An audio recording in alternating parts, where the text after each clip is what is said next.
Good day woodworkers and DIYers. Check natin itong bagong power tools ng Powerhouse na Mitersaw. Ang lock ng Mitersaw na ito ay nasa likod. Ang gagawin nyo lang, i-pull nyo lang ito tapos twist para ma-unlock na siya. Tapos meron siyang safety guard around the blade para maiwasang matalsikan ka ng any debris galing sa cuttings. Pull down mo lang yung handle, automatic na magro-rotate na yung safety guard.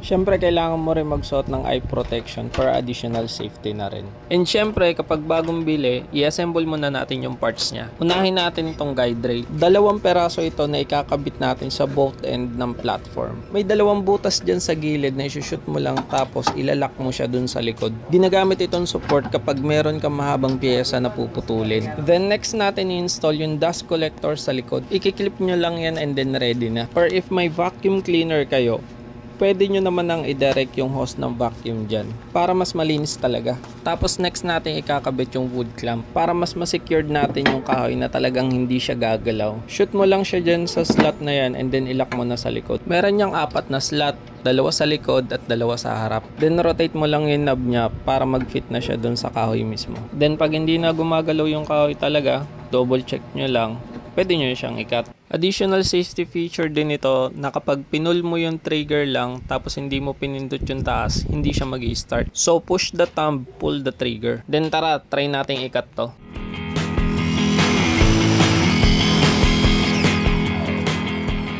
Ayun, grabe, 2 seconds lang putol agad. Ang linis ng cut. Ang lakas din kasi ng motor nito. 1650 watts yung power niya. 220 volts, 60 Hz. And meron siyang no load speed na 4600 RPM. Next naman natin is yung beveled cut.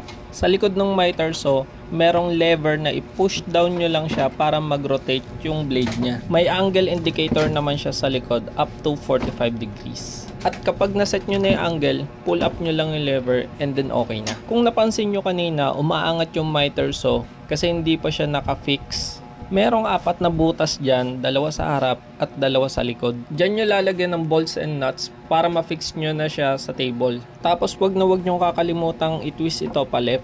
Dahil kapag tinamaan ito ng blade, sobrang delikado para sa inyo. Tingnan nyo, pag nag 45 degrees bevel cut na ako, tatama na yung blade dun sa fence. Ang worst case scenario dito, pwedeng sumabog yung blade at tumama sa mukha nyo. Kaya twist nyo lang pa left to and make sure lagi na i-dry run nyo muna yung blade up and down kung wala na talagang sasabit dun sa blade nya. And kapag tingin yung okay na, pwede nyo na i-clamp yung kahoy and once na secured na yung kahoy, hindi na gumagalaw, that's the time pwede na kayo mag-cut.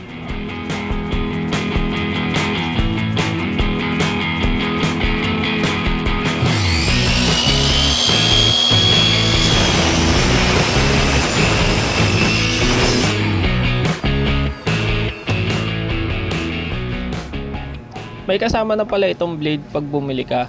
255mm yung blade size niya and 25.4mm naman yung bore niya na may 80 teeth. Next naman is yung 45 degrees cut ng base niya. Madidinig nyo yung click niya sa 0 degrees, 22.5 and 45 degrees. Tara, check natin yung 45 degrees cut niya.